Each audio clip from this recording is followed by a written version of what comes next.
Boa noite! Você já sabe, esta é uma transmissão da Igreja Presbiteriana do Brasil em Itaporanga.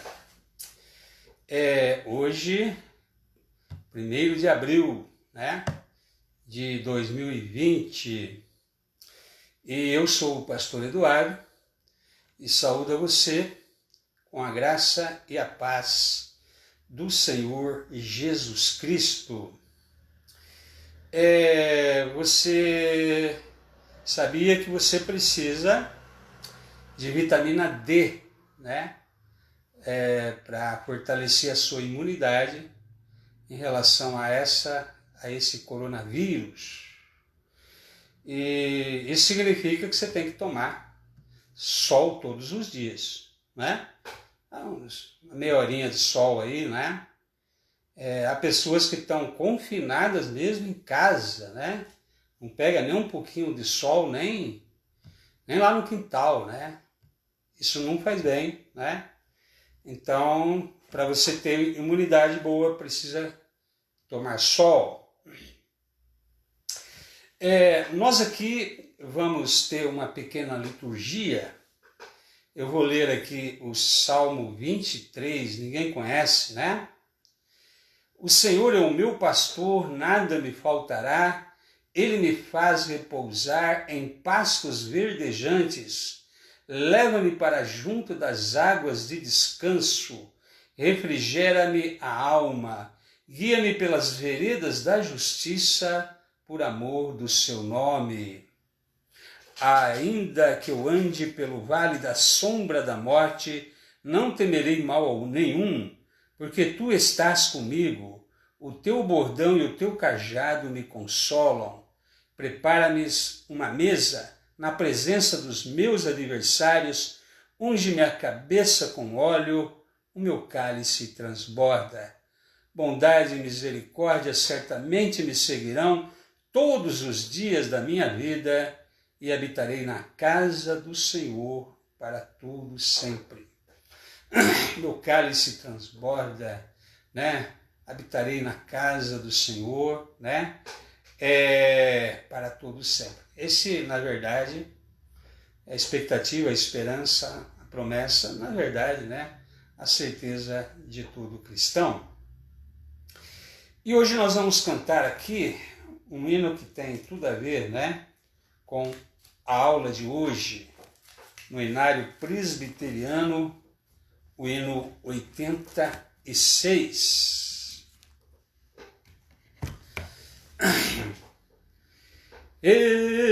Espírito do eterno Deus, opera em nós. Espírito do eterno Deus, opera em nós. Quebranta-nos, consola-nos, transforma-nos, transborda-nos. Espírito do eterno Deus, opera em nós. Amém. Agora que você aprendeu, se você puder, cante aí na sua casa comigo. Espírito do eterno Deus, opera em nós. Espírito do eterno Deus, opera em nós. Quebranta-nos, consola-nos, transforma-nos, transborda-nos. Espírito do eterno Deus, opera em nós. Amém. Esse hino dedicado ao Espírito Santo, né, fala do tema das nossas aulas, né? A aula anterior, a primeira, foi sobre quebranta-nos, né? Hoje, transborda-nos, né? Então, ele é mais do que apropriado, né, para esse momento de estudo sobre avivamento pessoal, que tem tudo a ver com o enchimento do Espírito Santo. Agora nós vamos orar, né? Vamos invocar o nome do nosso Deus. Grande Deus, eterno Pai, é sempre com alegria, Senhor, interior, alegria essa produzida pelo Teu Espírito Santo em nossas vidas, que faz com que tenhamos prazer na oração, prazer nesse momento de nos dirigirmos, invocarmos o Teu nome, de Te adorar. Tu sabes, ó Pai, que não somos perfeitos. O Senhor tem trabalhado no nosso aperfeiçoamento todos os dias. Aquele que começou a boa obra em nós, há de completá-la até o dia do Senhor Jesus. Essa é a nossa expectativa de crescimento, de santificação, de, ó Pai, a cada dia mais sermos indo transformados como na imagem do Senhor, porque a predestinação e a eleição visa esse propósito, né? O Senhor nos elegeu para sermos conformes à imagem do seu Filho. Há muita coisa a ser trabalhada em nós, há muita coisa pela qual ainda temos que entender para podermos crescer. Mas o Senhor já iniciou o processo em nós e temos certeza que o Senhor irá completar esse processo, né, no decorrer da nossa existência. Abençoe, Senhor, esta meditação desta noite, nos dê compreensão de tudo que iremos ver. Nós oramos em nome de Jesus. Amém. Muito bem, queridos. Aula 2, né? Já vimos a aula 1, se você não viu ainda a aula 1, né? Semana passada, quarta-feira passada, né? Sobre quebrantamento, né? Avivamento pessoal 1, esse é o avivamento pessoal 2, e significa o meu cálice transborda, né? Nós vamos ver aqui Efésios 3, 16 a 19. Efésios 3, 16 a 19. Para que, segundo a riqueza da sua glória, vos conceda que sejais fortalecidos com poder, mediante o seu Espírito no homem interior.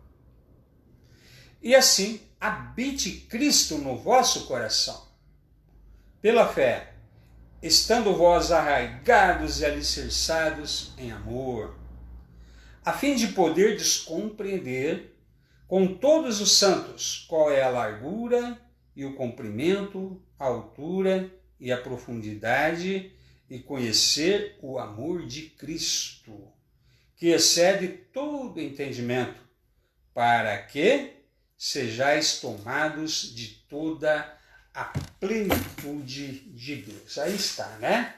Para que sejamos tomados de toda a plenitude de Deus.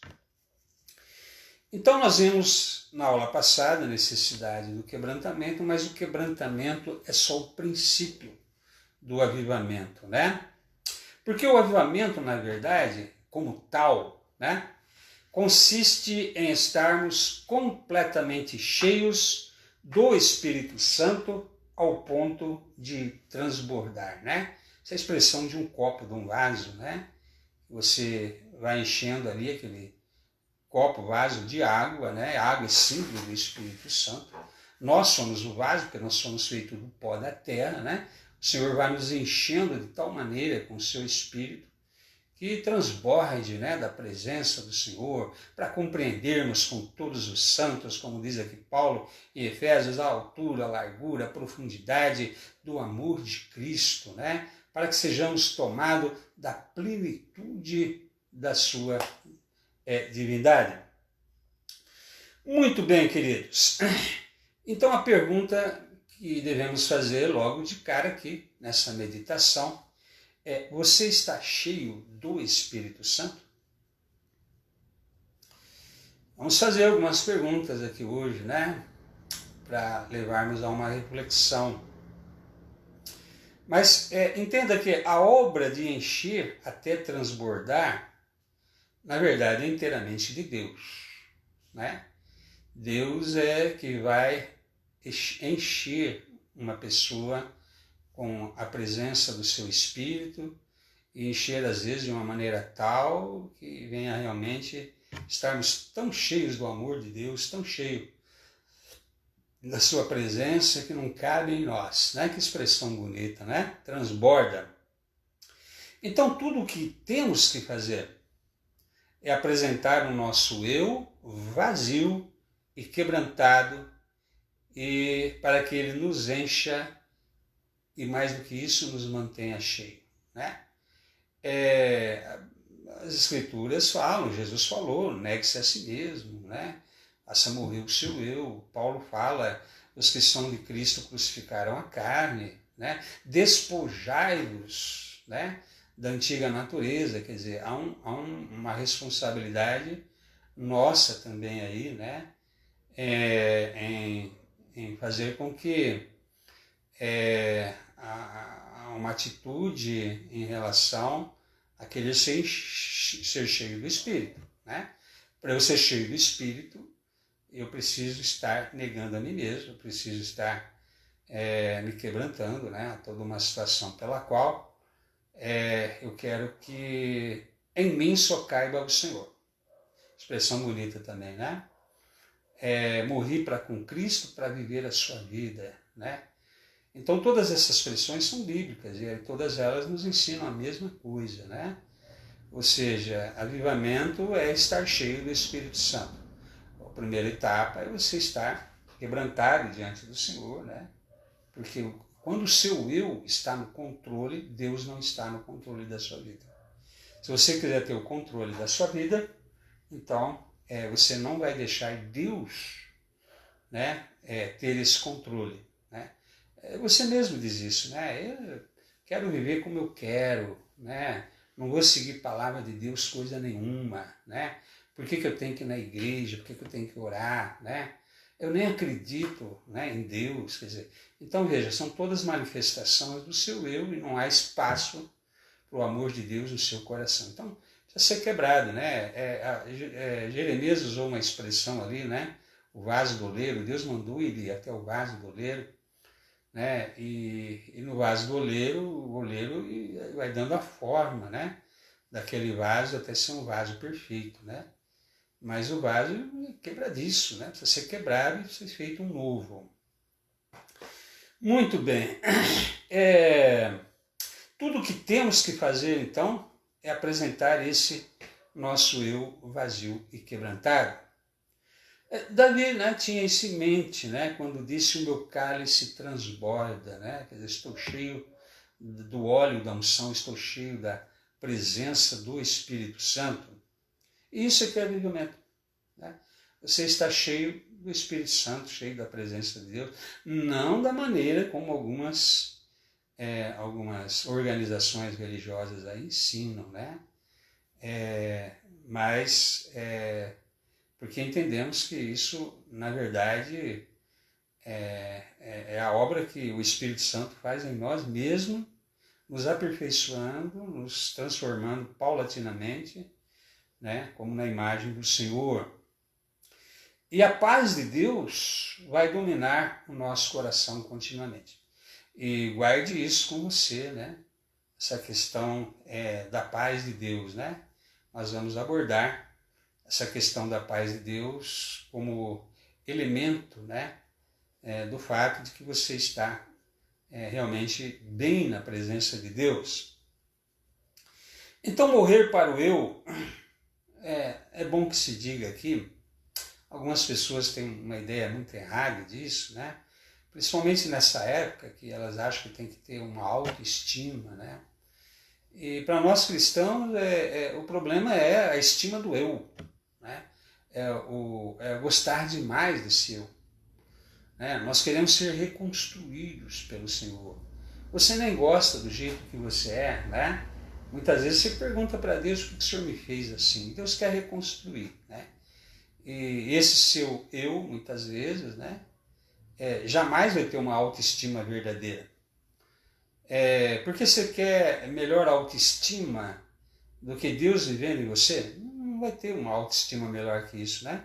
Deus escolheu você, né, para ser um vaso de habitação dele. Quer dizer, quando o Senhor entra na nossa vida, o Espírito Santo nos enche, né? Você nunca mais vai ser a mesma pessoa, né? Você nunca mais vai se sentir uma pessoa inferiorizada, né? Uma pessoa incompleta, uma pessoa vazia, né? Você nunca mais vai se queixar de Deus pela maneira como Deus te fez, porque o Senhor te completa, né? Deus nos fez com um espaço reservado para Ele habitar. Enquanto o Senhor não ocupa o lugar de direito, né, na nossa vida, você nunca vai se sentir uma pessoa completa. Você vai sentir sempre essa pessoa aí que se queixa, amargurado, com baixa autoestima, né? Que é essa expressão que usam, né? Mas não tem nada mais capaz de elevar o nosso amor, inclusive por nós mesmos, né? Do que o Senhor habitando em nós. Então, morrer para o eu não nos torna infelizes, é exatamente o oposto, né? Quanto mais experimentamos a morte com Jesus, mais conheceremos a sua vida em nós. Já falei que é dia a dia, né? Todo dia é um morrer para mim mesmo e um viver para Jesus, né? E esse é o segredo, né, do discipulado, da vida cristã. Hoje em dia não se ensina mais essas coisas, né? A pessoa aprende com razão na doutrina, né, da sua denominação. Isso é importante, viu? Fundamental você aprender a doutrina da sua denominação. Mas Jesus mandou fazer discípulos, né? E de fazer discípulos de todas as nações. E o discipulado é o aprendizado de Cristo, né? Eu aprender a ser como o Senhor Jesus deseja que sejamos, como os apóstolos aprenderam, né? E o que nós sabemos hoje de discipulado é o que Jesus e os apóstolos nos deixaram nas Escrituras. Então é possível que você conheça com profundidade toda a doutrina, seja doutora em teologia, e ainda assim não ser um discípulo do Senhor Jesus. E quando chega a experiência do dia a dia, do viver cristão, a pessoa não tem, né, estrutura para aguentar as dificuldades, as pressões, né, que ser cristão exige. Mas veja, o que impediria Jesus de nos encher completamente? É o pecado em suas multiformes manifestações, né? O pecado entristece, você sabe, está nas Escrituras, você leu, né?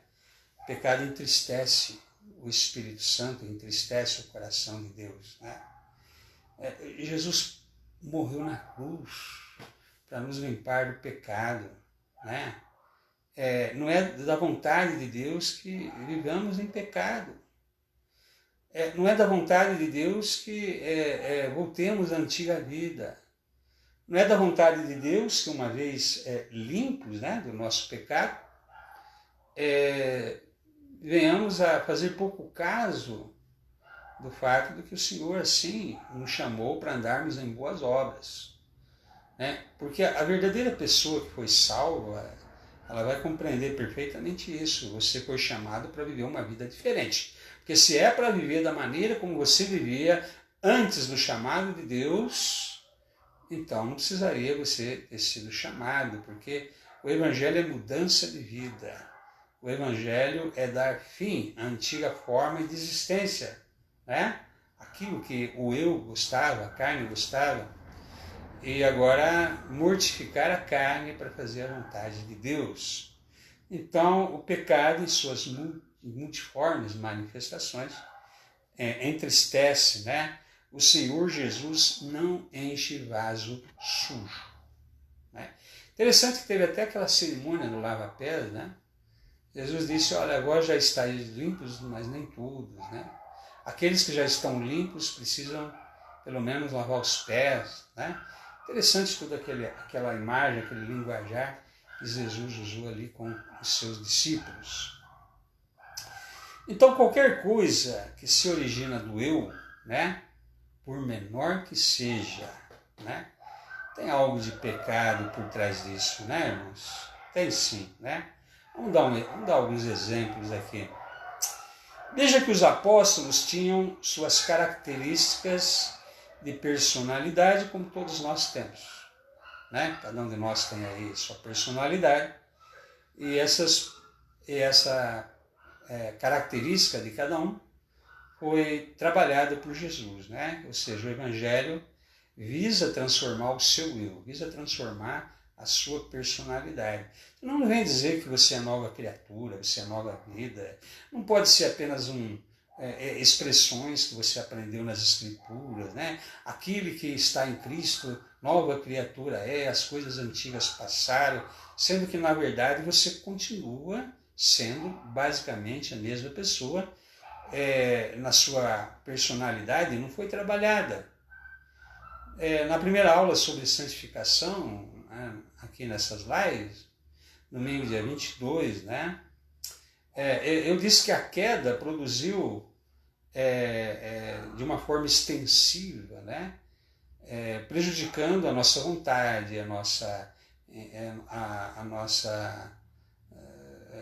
o nosso pensar, né, o nosso ser como um todo.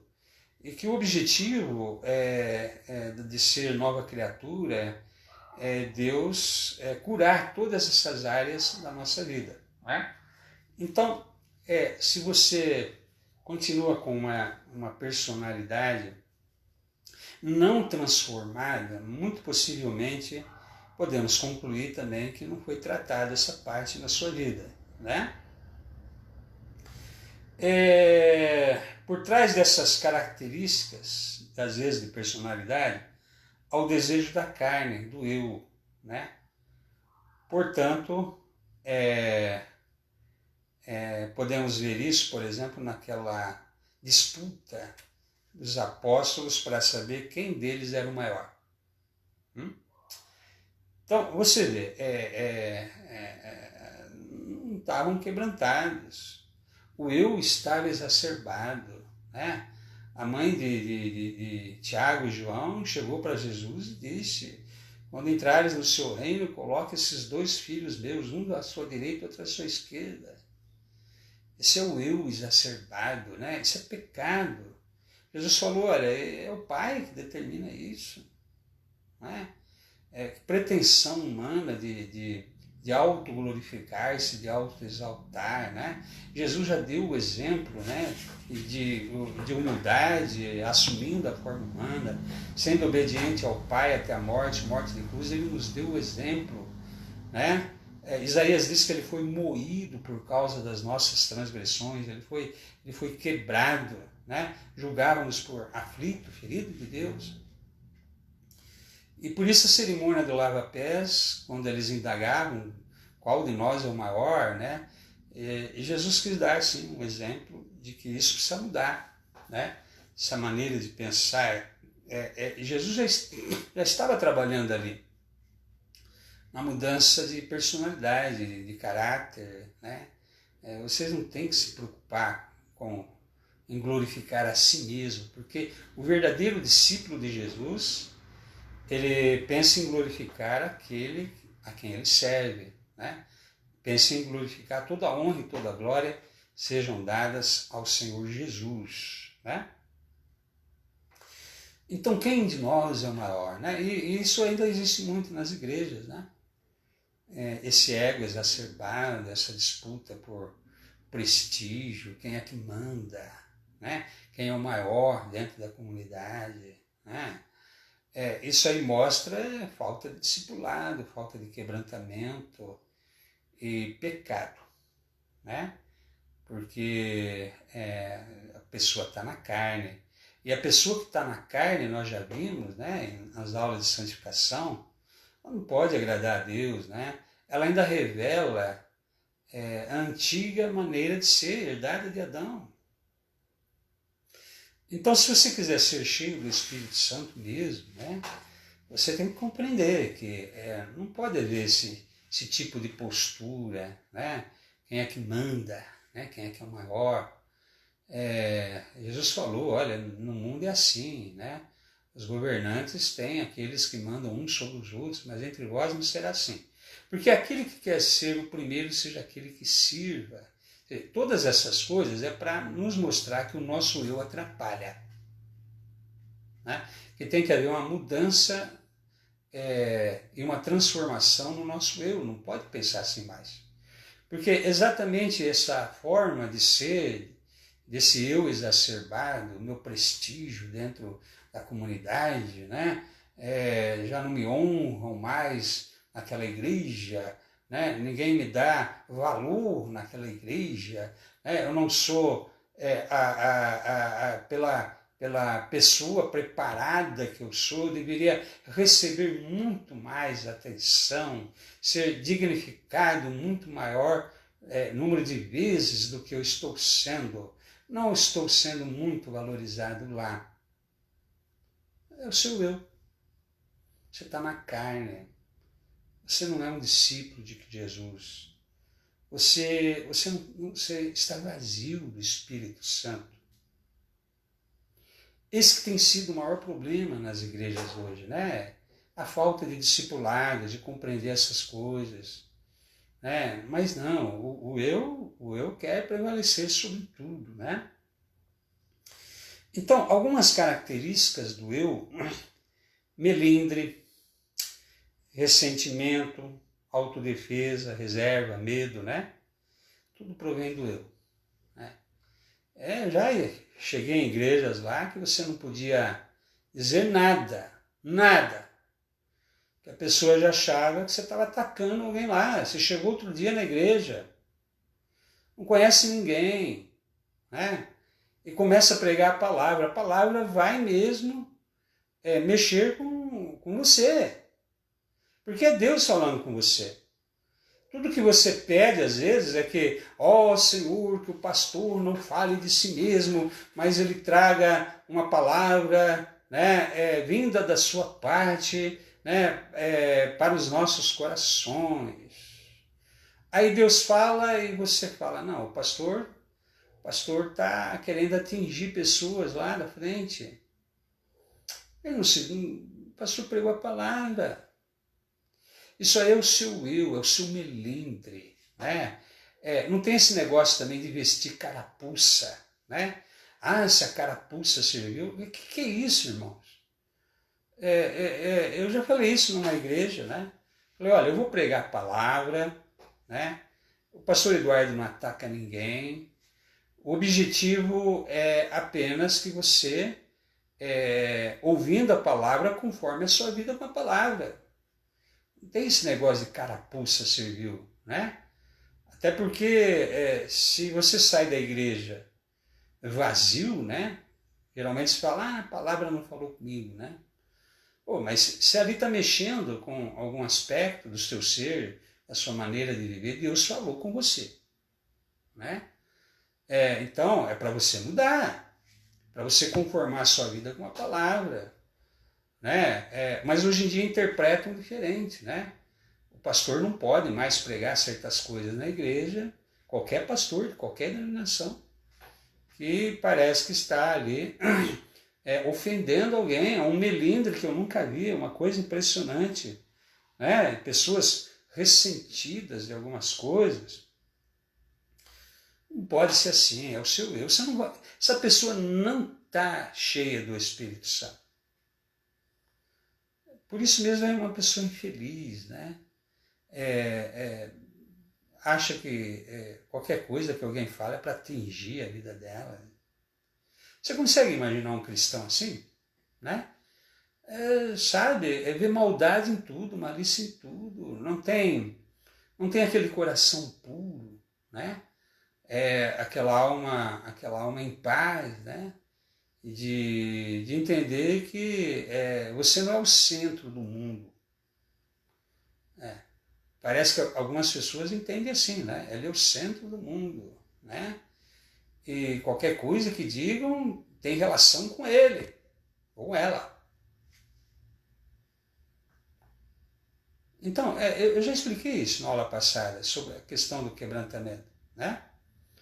E atrás dessa maneira de ser, de pensar, tem pecado, né? É o velho eu, né? É o orgulho pessoal, a vaidade pessoal. Muito bem. Por que elas podem ser pecado ou estar escondendo um pecado? Porque a sua origem é a incredulidade e uma forma invertida de orgulho. No fundo, a pessoa, né, ela não crê que Deus é soberano, que Deus cuida dela. No fundo, tem incredulidade ali, né? É aquela pessoa que diz assim: se eu não trabalhar, Deus não põe comida na minha mesa, né? Você vê, ela não é uma pessoa que tem o Espírito Santo, porque ela é incrédula em relação a isso. Deus sustentou um povo no deserto 40 anos, o maná não faltou, e as codornizes, né? Faz parte do discipulado você aprender que Deus não deixa faltar. Né? Faz parte do discipulado você entender que aos seus amados Deus o dá enquanto dormem. Você vai dormir essa noite, ele já preparou o dia de amanhã. Eu não creio assim, não. Então, pois é incredulidade. Você não é um cristão, você não é crente. Porque se você não confia que Deus cuida, que Deus é soberano, que Ele já preparou o dia de manhã, não andeis preocupado com o que é a vez de comer, o que é a vez de vestir. Claro, dentro do razoável, né? Você tem que se preocupar sim em ir trabalhar, você tem que se preocupar sim em fazer a sua parte. Mas se Deus não abençoar, você não vai conseguir nada, não. Né? Há pessoas aí há muito tempo desempregadas. Se você olhar o currículo dela, né? O currículo é excelente, qualquer pessoa daria emprego para ela, se for ver assim a capacidade de currículo.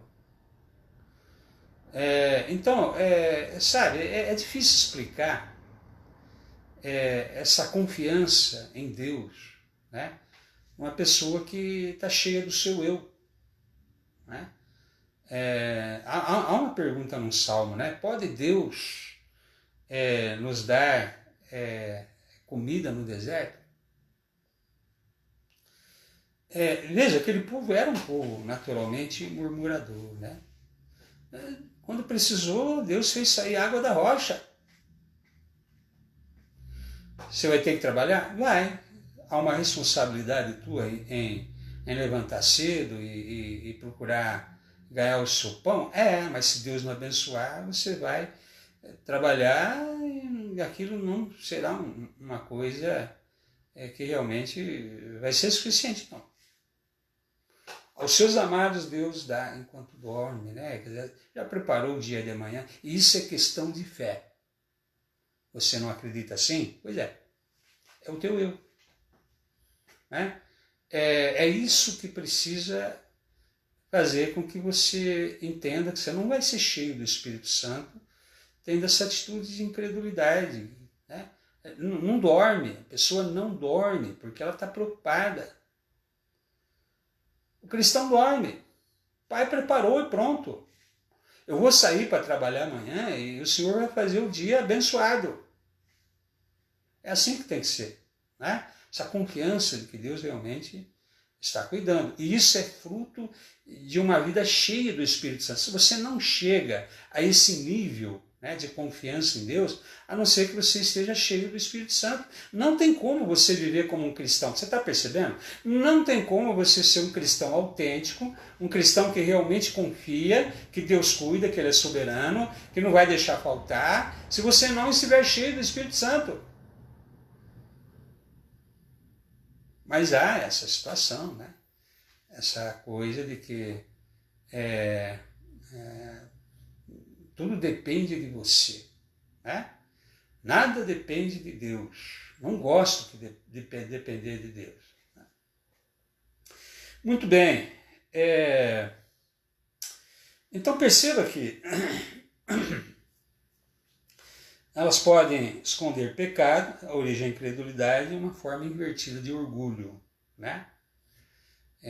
Veja, é orgulho. Não quero depender de Deus. Tá vendo? Então tá. Você pode ser assim, pode viver assim, mas você não vai ser cheio do Espírito Santo, né? Quer dizer, todos os cristãos cheios do Espírito Santo que eu conheço são pessoas que trabalham, pessoas que sabem que precisa trabalhar e colocar o sustento na sua mesa, que é responsabilidade deles sim trabalhar, mas que se Deus não abençoar, não vai render. Não conheço nenhum cristão que seja cheio do Espírito Santo, que seja uma pessoa que pense diferente disso. Então por que você acha que cristão é uma pessoa que vive só pela fé? Viver pela fé não é não trabalhar, né? Viver pela fé é confiando que Deus vai abençoar o seu trabalho, né? Que não vai faltar, não andar preocupado com o dia de amanhã, mas trabalha sim. Muito bem. Veja, então, nós estávamos falando da questão de trabalhar a personalidade, o anti-will, né? Veja, Jesus mudou João e Tiago, como eu disse, né? Eles tinham aquela pretensão, a mãe deles, né? De colocar um à direita, outro à esquerda de Jesus, mas há outros sinais aí que Jesus identificou, né? Essa personalidade que precisava ser mudada. Jesus estava passando ali por aldeia de samaritanos e não deram abrigo para Jesus e os seus discípulos, porque perceberam que estavam indo para Jerusalém, são judeus. Judeu e samaritano não tinham amizade. Aí João falou assim: Senhor, quer que façamos descer fogo do céu para queimar essas pessoas?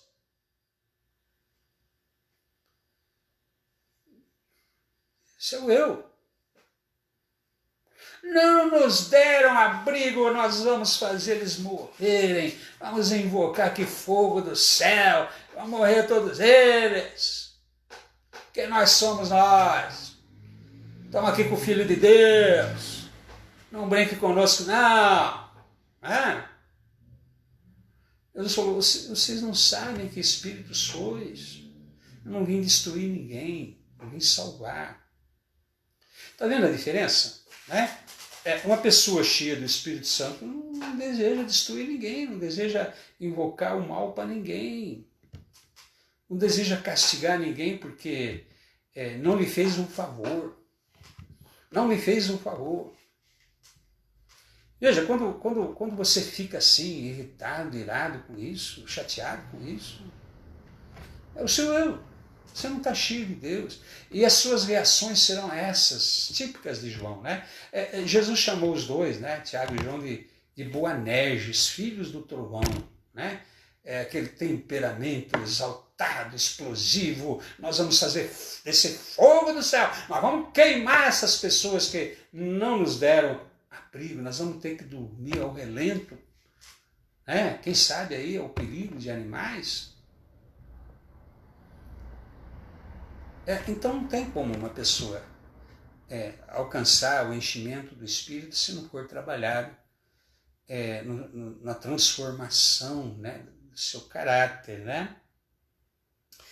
Veja, por exemplo, se você pegar as epístolas de João e mesmo o Evangelho de João, você não vai mais identificar essas características dele. João fala do amor, né? João foi totalmente mudado pelo Senhor Jesus, né?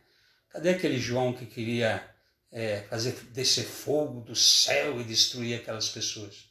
Não. João só fala do amor. Deus é amor. Aquele que conhece a Deus, né? Aquele que não ama não conhece a Deus. Ele só fala do amor. Filhinhos amargos uns aos outros. Sabe, uma pessoa cheia do Espírito Santo, ela vai sendo transformada, né? Não pode continuar a ser a mesma pessoa, né? Veja, por exemplo, Pedro, né? Pedro era algo meio que arrebatado também, e também um pouco medroso, né?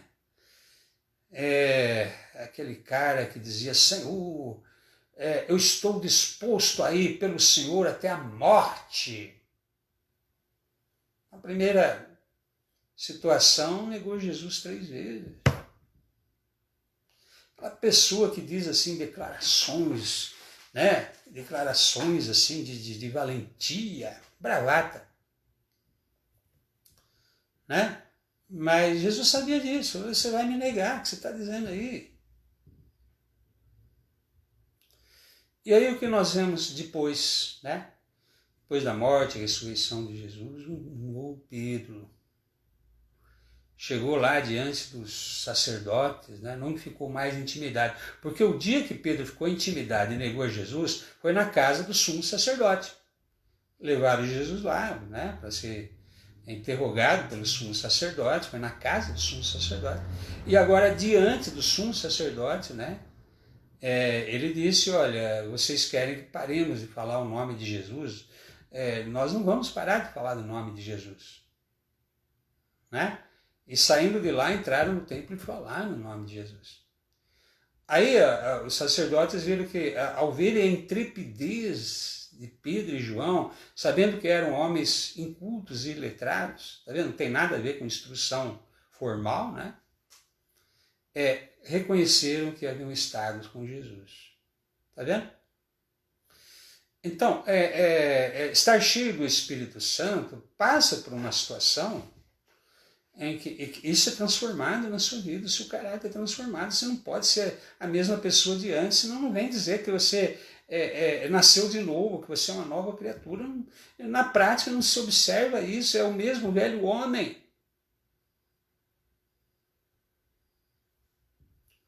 Não tem como você ganhar o mundo pregando o evangelho para o mundo inteiro, né? Se você não for transformado, se você não for cheio do Espírito Santo. Né? E é isso, ser discípulo de Jesus, né? Muito mais do que você conhecer toda a teologia, todo o mistério, toda a ciência, né? Como diz Paulo, se você não tiver amor, e Deus é amor, você nada é. Não é isso? Pode conhecer, você pode entregar seu próprio corpo para ser queimado. Né? Isso é eu também, né? Eu entrego meu corpo para ser queimado, né? Demonstrando assim a pessoa de fé que eu sou. Se não quiser, não tiver amor, é o seu eu. Nada vale. Como é que é? Eu dou toda a minha fortuna para os pobres.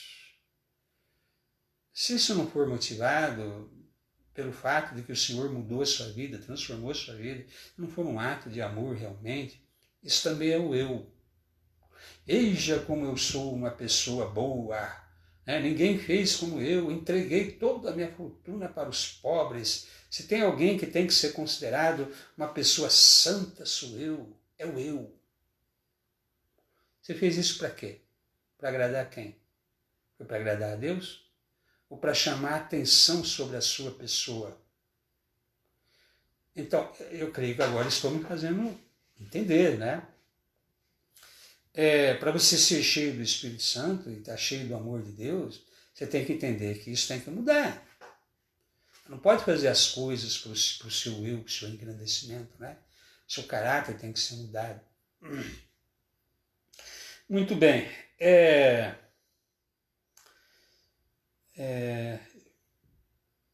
Para experimentarmos o avivamento contínuo, precisamos aprender a manter nosso cálice limpo. Bem, você já foi salvo, o sangue de Jesus já te levou na cruz, você já foi regenerado pelo Espírito, nasceu de novo, né? Mas precisamos manter, né? E até aumentar, né? O amor de Deus em nós, né? Aquele trecho que eu li lá em Efésios, Paulo diz, ó, eu oro para que vocês possam ser tomados da plenitude de Deus. E então há uma necessidade de nós mantermos isso sempre. Não tem aqueles cristãos assim que, nossa, no início da minha conversão, né? Eu andava nas nuvens. Nossa, era maravilhoso, né? Sabe, era uma alegria inexplicável, né? Eu sentia uma paz tão gostosa no coração, mas isso não durou muito. Como eu gostaria, né, de voltar a me sentir de novo daquela maneira. Então, o objetivo é que isso não acabe na sua vida, né? Não precisa ter essa situação de vazio, né? Essa situação aí em que você lamente que aquela situação de bem-estar você já não desfruta mais. Então, precisamos aprender a manter nosso cálice limpo, né? Porque Jesus não enche vaso sujo, né? Então, não é da vontade de Deus que o avivamento cesse e seja conhecido na história como o avivamento do ano tal. Aqui se referindo a movimento, né? E não avivamento pessoal em si. Mas houve, né, ao longo da história da fé cristã, nesses 2000 anos, períodos em que Deus renovou a sua igreja, a face da terra, Deus se usando de misericórdia, né? Vendo que as pessoas estavam realmente precisando receberem a misericórdia e a graça do Senhor. Mas quando se trata de avivamento pessoal, né, no início da minha vida cristã eu era muito mais entusiasmado pelas coisas de Deus. Hoje eu cresci, me tornei uma pessoa mais velha e pelo jeito mais amargurada também. Complicado chegar a idade de maturidade e a pessoa ser ranzinza, né? Ser uma pessoa chata, uma pessoa aí, sabe, que todos esses anos dentro de uma igreja não transformaram ela numa pessoa melhor, feliz. É para você chegar no fim da sua vida e agradecer a Deus por todos esses anos vividos na presença dele. É para você chegar em paz. É para você ter tranquilidade que se você tiver que partir amanhã, ou hoje, né? Você se sinta preparado para ir, estou preparado para ir, não tenho mágoa de ninguém, né? Perdoei todo mundo. No meu coração não há espaço para amargura, ressentimentos, frustrações. Eu estou cheio do amor de Deus, o que passou, passou. Então, é importante você compreender que há uma necessidade de você se manter permanentemente cheio do Espírito Santo. Sempre ao viver em pecado, a única causa do esfriamento, né? Da falta de enchimento, né? O viver em pecado. Então, nós precisamos, quando isso acontece, voltar ao Calvário, né? Reconhecermos o poder do sangue de Jesus para nos purificar a cada momento, né? Tem cristão que pergunta assim, né? Tem que confessar? Quando você pergunta isso, você não entendeu nada do que é ser cristão. É como se fosse uma tortura. Como se fosse algo assim que, né, sabe, é o lado chato da religião, né? É obrigado a fazer algo. Se você entendeu que você precisa estar permanentemente limpo, e nós estamos muitas vezes errando, pecando em pensamento, palavras, ações e omissão, e queremos manter essa alegria, né, esse bem-estar, essa satisfação interior, advindo sim da transformação operada na cruz, no dia da nossa salvação, há um processo de viver nesse mundo que nos traz alguns aborrecimentos.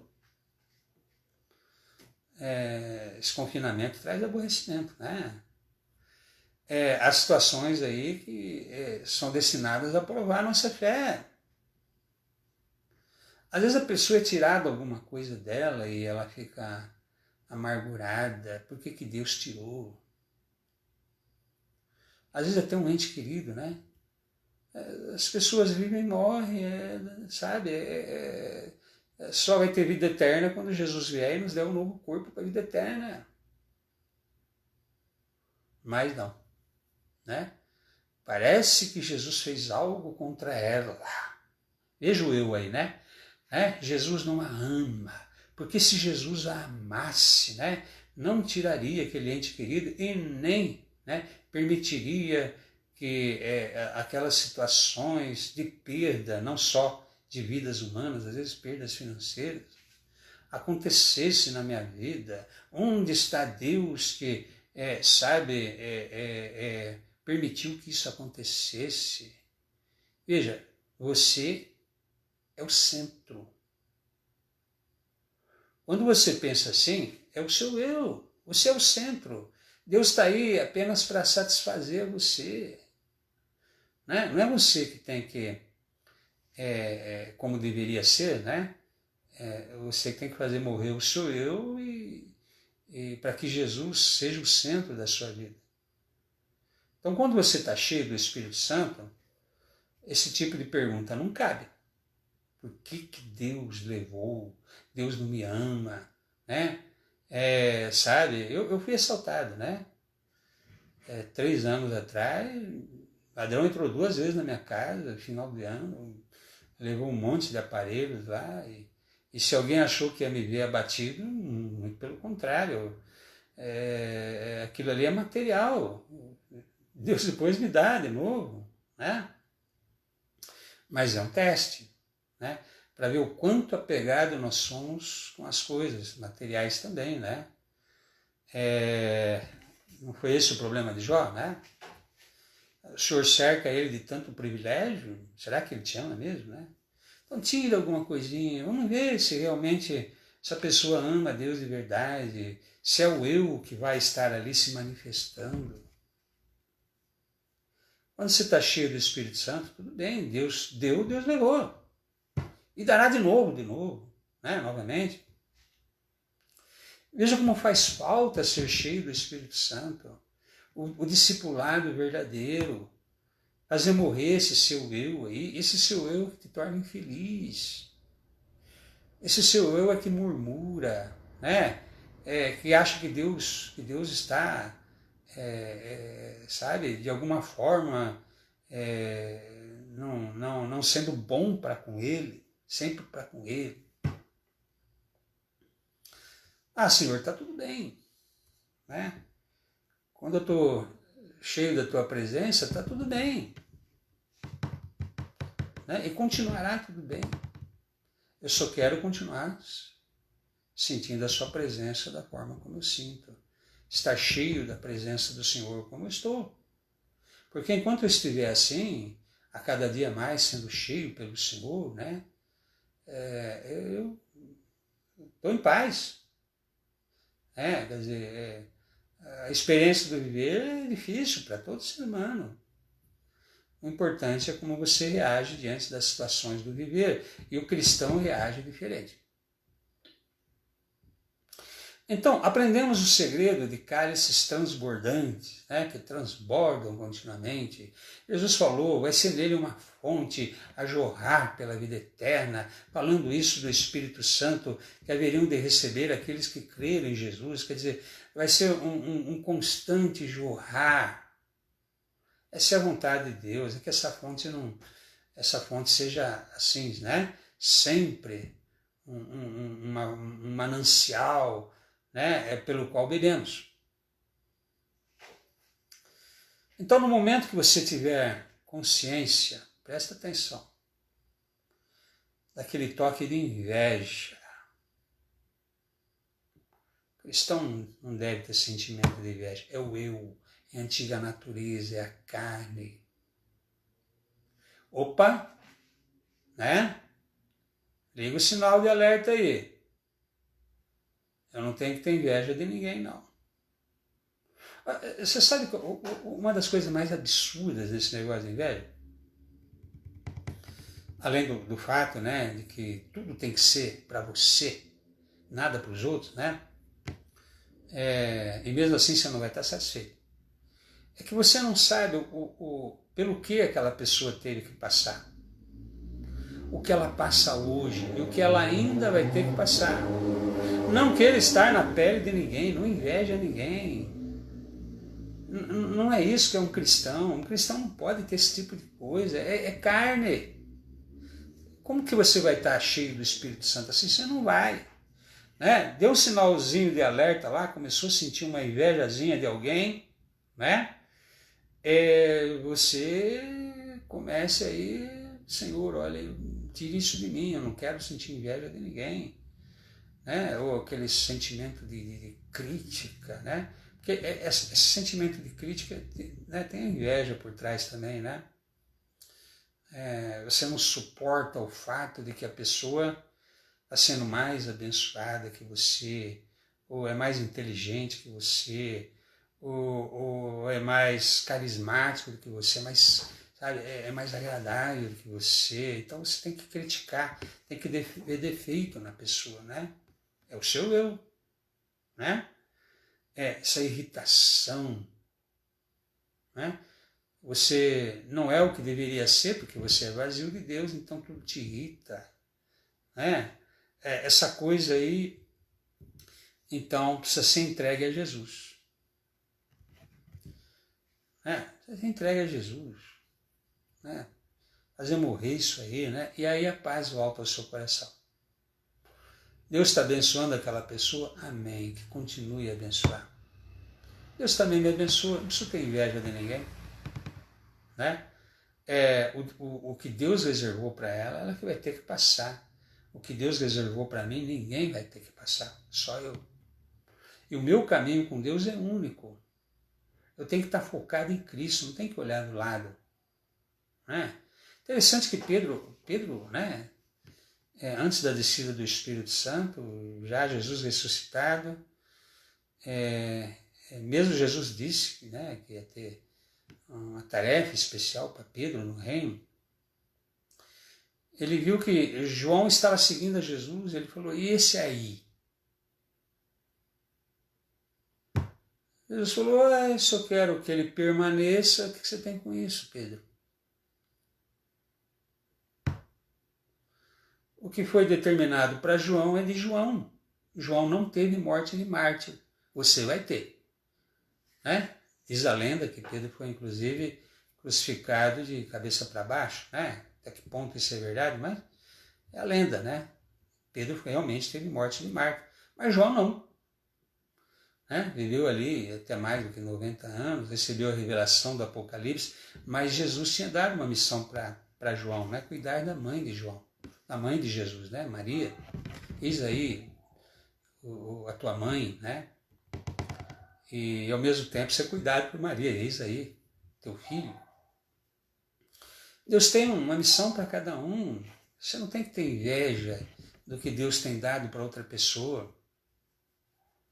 Né? Não pode ser assim no reino de Deus. Eu diria melhor. Nem deixe instalar. Pisou no seu pé, perdoa.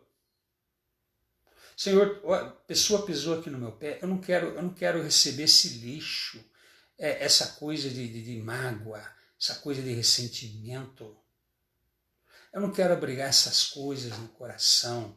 Eu estou perdoando a pessoa, ela pisou no meu pé, tá perdoado, tá perdoado. Eu não quero interiorizar essas negatividades. Quero paz, porque se você quiser ter paz, você não pode abrigar essas coisas no coração. Perdoa, perdoa. Ah, a pessoa falou isso de você, está perdoada, é na ignorância dela, não tem problema não. Isso, o que ela disse? Que eu não sou melhor do que ela? Não sou mesmo. Que ela é melhor do que eu? Com certeza é. Né? Ela tem razão, ela é melhor do que eu.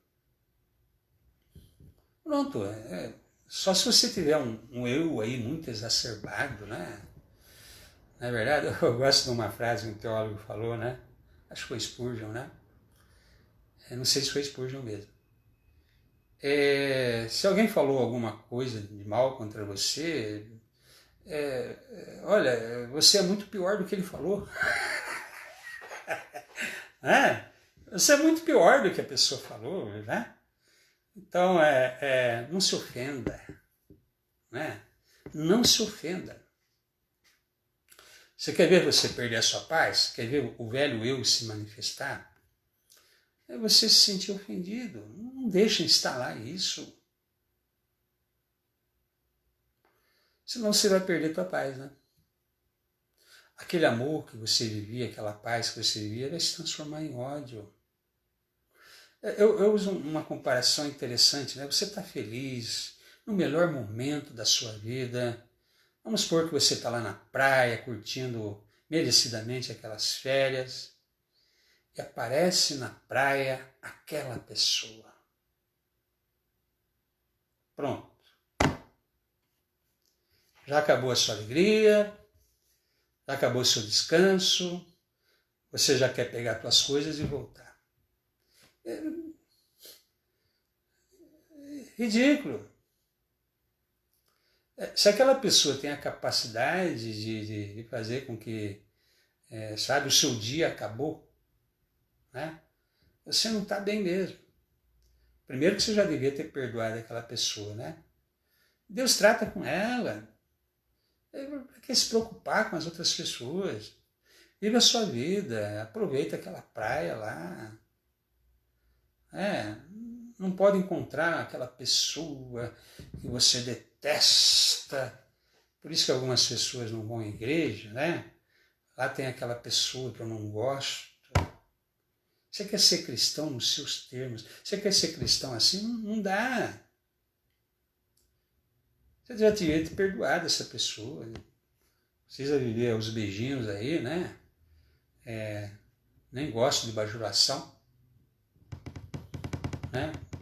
Mas deseja o bem da pessoa. Ore para que Deus mude ela, porque ela precisa mudar. Como é que é? Não te deixe vencer do mal, mas vence o mal com o bem. Essa é a regra cristã. Né? Abençoai e não amaldiçoeis. Tem cristão evangélico assim. Senhor, pesa a mão, Senhor. Como assim, pesa a mão? É o mesmo espírito dos Boanerges lá, Tiago e João. Quer que façamos descer fogo do céu para queimar essas pessoas. Você não sabe de que espírito sois. Às vezes é uma pessoa que se diz cheia do Espírito Santo, fala em línguas, pedindo para Deus pesar a mão. É o eu.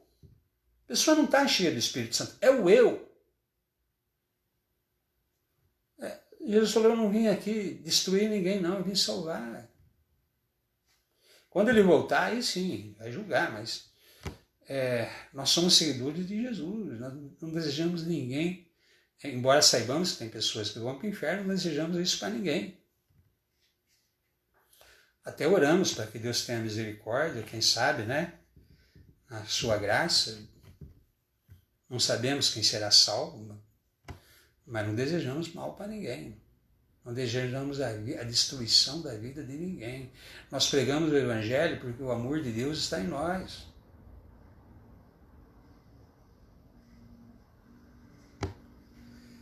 Quando tiver sido purificado do pecado, não fique lamentando também esse pecado, né? Deus já perdoou, irmão. Já perdoou. Bola para frente. Ah, por que aconteceu? Que bom que Deus já me perdoou, mas você não se perdoa. Ao seu eu, né? Você não vai ter paz assim, irmão. Jesus já perdoou, mas você não se perdoa. É tipo assim, eu não posso falhar. Você não é perfeito, você vai falhar e vai falhar sempre. Você pensa que você é o quê? Deus? Né? Deus é infalível, você é falível. Mas não, né? Você se tem como uma pessoa que não se dá o direito de forma alguma de errar, né? E mesmo tendo errado e tendo sido alcançado pelo perdão e misericórdia de Deus, você ainda se ressente porque você não poderia ter cometido aquilo da forma como aconteceu. Você quer paz? Desse jeito? Com esse coração aí, sem quebrantamento, com essa atitude de não enxergar que o perdão da cruz é real, é verdadeiro, né? Porque é como se não tivesse dalido. Ah, eu sei que Deus me perdoa, né? Eu sei que não devo ficar me ressentindo do mal, mas se ressente. Você não vai ser cheio do Espírito Santo assim. A paz não vai ser permanente em você. Paulo diz, ó, deixa as coisas que para trás ficam. Paulo falou, olha, eu persegui a igreja. Eu me sinto o menor dos apóstolos por isso. Eu persegui a igreja. Mas deixo isso para trás. O que importa é que Jesus veio ao meu encontro, Jesus se revelou a mim, né? Eu vi o Cristo ressurreto e isso mudou a minha vida. Tudo é refúgio, ficou para trás. Avança para o alvo, né? Não fique ressentindo do passado.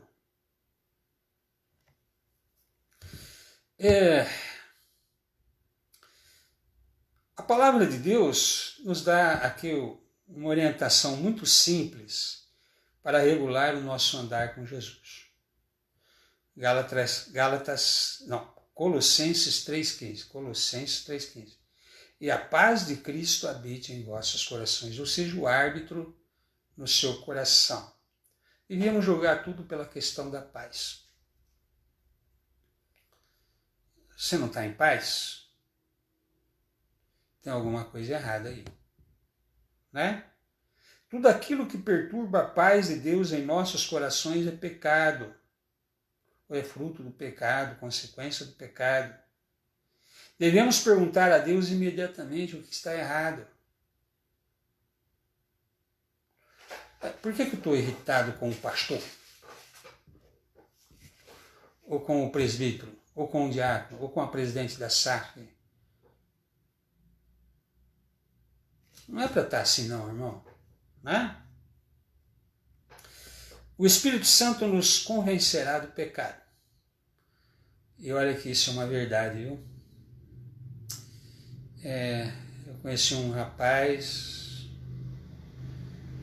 e ele me disse que foi trabalhar no Mato Grosso, naquele tempo que tinha lá poceiro, grileiro, e ele teve que atirar para impedir a invasão de uma terra lá, né? Atirar nas pessoas que estavam invadindo. A lei pode até justificar, a legítima defesa da propriedade, se bem que hoje em dia atirou, você vai preso mesmo. Mas não é isso, né? Eu perguntei para ele, você teve a coragem de atirar em uma pessoa, né?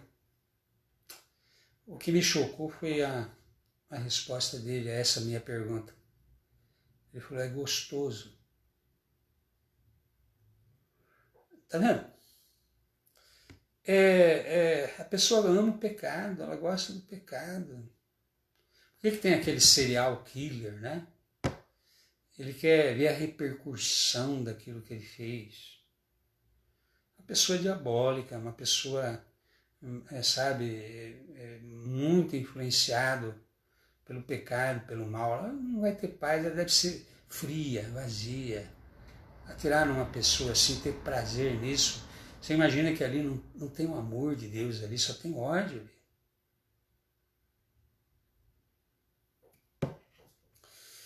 Então, se não tem paz aí, tem alguma coisa errada, né? E o Espírito Santo é que vai convencer você de que tem alguma coisa errada. Aquele rapaz não era convencido de que matar é errado, pelo contrário, ele tinha prazer.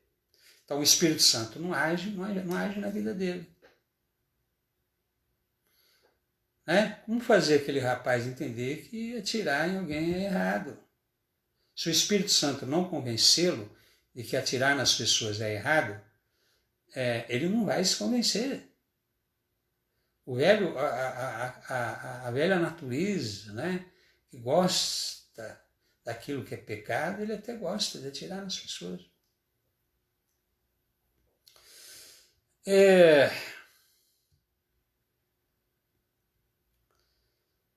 Então, a paz tem que ser o árbitro em nossos corações, né?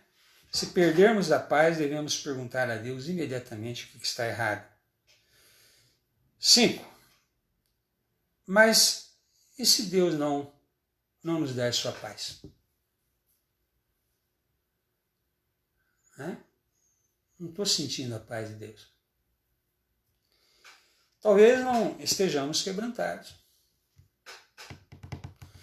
Aquela pessoa que vai no carnaval, apronta. Só um exemplo, né, irmãos? Um exemplo banal, um exemplo corriqueiro que a gente usa, né? Vai lá, apronta. Aí, nesse período de quaresma, né? Vai lá, olha, realmente, né? Eu agi na carne nesse período do carnaval, fiz coisas que não devia. Mas não tem arrependimento nenhum. Está cumprindo um dever religioso. Tanto é que no ano seguinte vai fazer pior. Aí pergunta por que não tem paz no coração. Porque a verdadeira confissão ela tem que ser fruto do arrependimento. Uma pessoa que chega ao ponto de partir para a confissão de pecados é que ela não tem paz. E ela está arrependida do pecado que ela fez, que lhe roubou a paz. Agora, de repente a pessoa não é convencida do pecado, ela gostou de fazer tudo o que fez. Vai fazer de novo, vai fazer pior no ano que vem. Mas tem algumas obrigações religiosas a serem cumpridas. Faz parte do calendário religioso, litúrgico. Esse período é um período em que eu tenho que manifestar de alguma forma alguma espécie de tristeza que eu não sinto. E aí você pergunta, não, mas Deus não me deu a minha paz, apesar da minha confissão. Porque na verdade não se tratou de uma confissão, porque não foi fruto do arrependimento. Foi uma admissão. Uma coisa é admitir que você fez, e não se arrepender do que fez. Outra coisa é você confessar que fez, arrependido de ter feito. Então, se você não sentiu paz, apesar de ter supostamente confessado ou admitido a sua culpa, é porque você não está arrependido, não está quebrantado. E Deus olha o coração, né? Porque a promessa de Deus é essa: se confessarmos os nossos pecados, Ele é fiel e justo para nos perdoar os pecados. Se houver arrependimento verdadeiro, confissão verdadeira, desejo de não fazer mais, Deus perdoa e pronto. Mas não, né? Por isso que aquela pergunta inicial que eu falei, né? A pessoa diz assim, ai, mas tem que confessar. Por que tem que confessar? Ela não está arrependida de nada, filho. Quando ela pergunta assim, ela não vê motivos, né? De arrependimento do que ela fez. Então confessar parece uma coisa realmente absurda.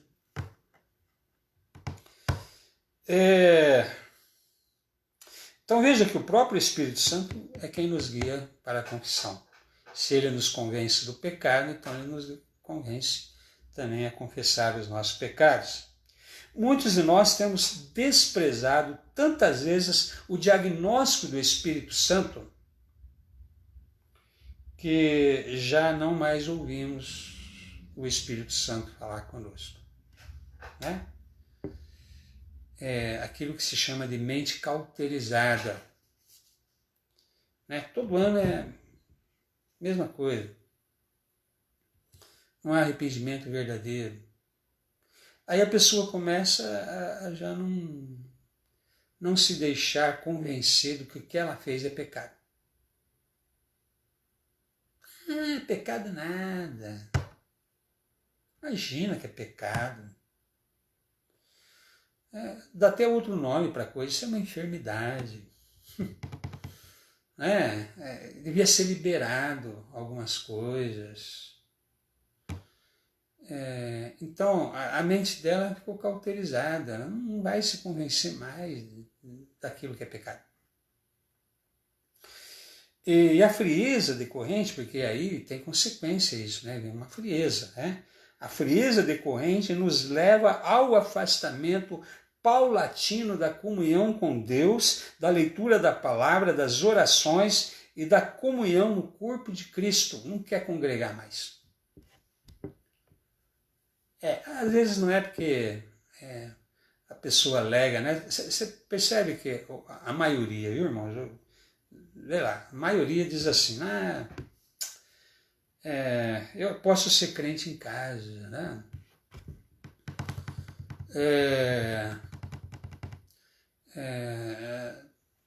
Algumas pessoas lá na igreja, né? Agem pior do que eu.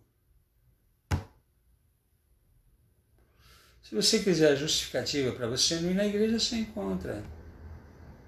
Não é? Esquecendo que todo mundo está num processo de santificação. Alguns aí estão iniciando agora na sua vida, ou mesmo se já tem 40, 50 anos de igreja, mas não cresceu. Não tem que olhar para ninguém, não. E você percebe que é uma frase, eu também não lembro mais o teólogo, ele diz, ou a Bíblia te afasta do pecado, ou o pecado te afasta da palavra de Deus. Simples assim. Ou as Escrituras Sagradas te afastam do pecado, ou o pecado te afasta das Escrituras Sagradas. Para ir terminando aqui, se for assim, é necessário, então, a mente já está aí cauterizada, clamar a Deus misericórdia, pois queremos sentir alegria e paz espiritual novamente. Eu não consigo mais sentir paz e alegria espiritual. Clame a Deus, misericórdia, Senhor. O que está acontecendo comigo? Eu não posso achar que isso é o padrão, que isso é o normal, que todas as pessoas são assim. Talvez todas que você conhece, talvez sejam assim. Isso não é o normal. O normal é sentir a paz de Deus, né? E a paz de Deus seja o árbitro no seu coração. E que Deus te abençoe, irmão, né? Vamos orar aqui. Senhor, nosso Deus e Pai, nos ajude e nos ensine a te servir. Precisamos aprender a ser discípulos do Senhor Jesus. Ter os nossos cálices transbordantes, né? Como diz Paulo orava para que a igreja ela pudesse conhecer a plenitude do amor de Deus, para que sejamos tomados de toda a plenitude de Deus. Porque se não for assim, ó Deus, nós estaremos sempre vazios, incompletos, insatisfeitos, infelizes, murmuradores, tendo a vida da carne e não a vida do Espírito. Tendo o nome de cristão, mas não sendo um cristão, não vivendo como um cristão, tendo o nome de que vive, mas estando mortos. Nós queremos a autenticidade, a genuinidade do viver cristão na nossa vida. Que a tua palavra seja usada esta noite também para produzir aquilo que o Senhor já determinou que ela produza. Transformações nas vidas das pessoas. Abençoe a todos que de alguma forma tiverem contato com essa ministração. Nós oramos em nome do Senhor Jesus. Amém. Que Deus te abençoe.